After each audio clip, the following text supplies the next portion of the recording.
Cyntaf i'r Felin.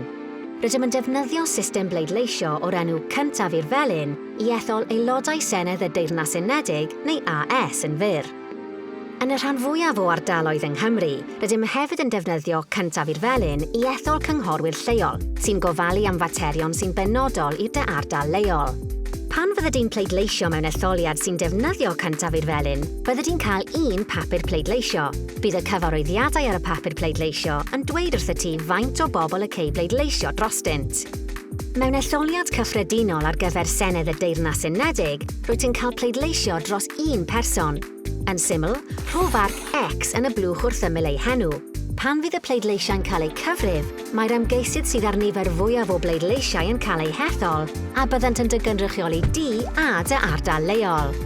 Mewn rhai etholiadau cynghorau lleol yng Nghymru, efallai y cei di bleidleisio dros fwy nag un person, oherwydd bydd mwy nag un person yn dy gynrychioli.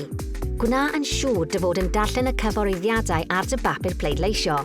Yn syml, rho farc X wrth ymyl enwau'r ymgeiswyr wyt ti am bleidleisio drostynt.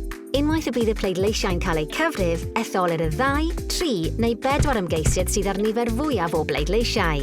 Gall I ddod o hyd I ragor o wybodaeth drwy electoralcommission.org.uk/dysgu.